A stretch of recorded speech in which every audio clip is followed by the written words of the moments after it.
1 week after the US paused military assistance to Ukraine, including intelligence sharing, Washington says it has changed its mind. The announcement follows talks in Saudi Arabia, where Kyiv said it will back a US proposal for a 30-day ceasefire with Russia. US Secretary of State Marco Rubio says it's now up to the Kremlin to make a move. He added that if Moscow says no to the proposal, the US would conclude that Russia is the real impediment to peace. US President Donald Trump said he is hopeful Russia will agree to the ceasefire proposal quickly. Ukraine, ceasefire, just agreed to a little while ago. Now we have to go to Russia and hopefully President Putin will agree to that also, and we can get this show on the road. I think it's a big difference between the last visit you saw at the Oval Office and this. So that's a total ceasefire. Ukraine has agreed to it, and hopefully Russia will agree to it. We're going to meet with them later on today and tomorrow, and hopefully we'll be able to wipe out a deal. But I think the ceasefire is very important. If we can get Russia to do it, that'll be great. If we can't, we just keep going on and people are going to get killed, lots of people.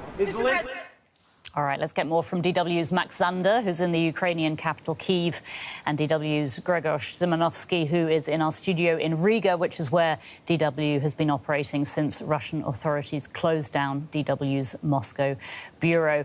Max, if I can start with you, what is the reaction, first of all, in Ukraine to this proposed 30-day ceasefire deal? Right, Anya, I think this came as a huge surprise when news broke from Saudi Arabia that a deal could have been reached and what the deal actually looked like between the U.S. delegation and the Ukrainian delegation there. The Ukrainian foreign minister who was present at the talks called this a milestone. The Ukrainian president, Zelensky, slightly less euphoric, called it a positive approach. But after the fallout at the White House, this meeting was seen by the Ukrainians as an opportunity to fix the relationship with the U.S., to mend fences there. President Zelensky brought his own proposals to Saudi Arabia, including a partial ceasefire deal in the air and in the sea. Now, this deal, 30-day ceasefire across the entire 1,300-kilometer front line, goes a lot further. It's very ambitious. It's going to be very hard to control. And also, we have to remind ourselves, this is not a done deal. This means nothing without the Russians. So there is reason for cautious optimism here. Grzegorz, what are you hearing in Russia about this deal? What is the feeling there? Well, Anya, the first reactions from Russia are reserved and skeptical. Foreign Ministry spokeswoman said Russia will make its own decisions and not follow the US or Ukraine. And this really shows you that they are not happy with the situation in which they have to now to answer to this initiative instead of dictating their own demands. The head of Foreign Affairs Committee in the upper house of the Russian parliament said that any deal will have to be on Moscow's terms and not on Washington's, because in his words, Russia is now stronger on the battlefield and it can dictate its own terms. And this sentiment is even more widely spread in Russian pro-war nationalist circles. Their popular, influential Telegram channels have been blasting the idea of a ceasefire since yesterday evening. They are saying that a ceasefire will help Ukraine regroup, strengthen the front line for the future. So this could prove to be a tough sell for the US in Russia. Max, if I can ask you, are Ukrainians worried that the Ukrainian delegation might have agreed to more concessions than have maybe been made public?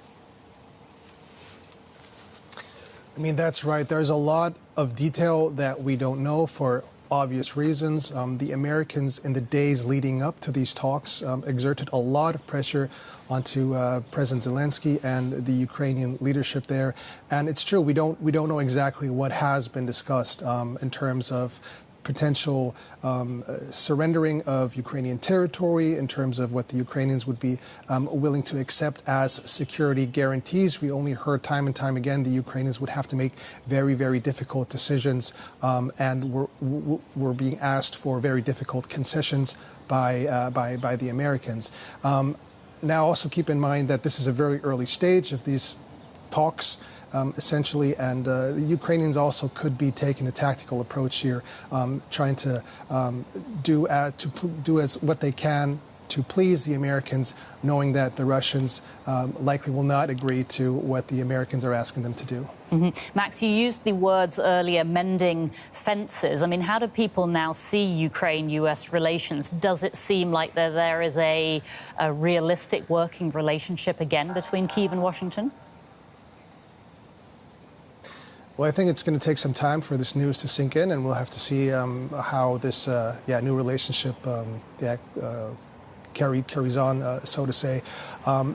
A really good thing that for Ukraine that came out of these talks is that military aid is going to continue now. So the Americans are going to deliver military aid, weapons, spare parts, and share their intelligence again with the Ukrainians, which is going to make short-term and long-term a huge difference on the battlefield, and they're going to be able to defend themselves as good or as bad as they were before as they were able to before the Americans took the aid away here. But that being said, military aid is very important. But as for their relationship, trust has been broken. The Ukrainians have learned that their strongest supporter from one day to another can do a 180-degree turn. So it will take some time and work to build this trust again if this is what both sides want.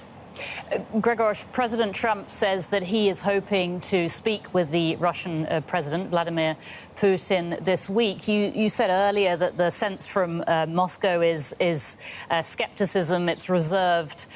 How likely is it that Putin will accept what's being laid on the table here, will accept this deal? I mean, what would be in it for him?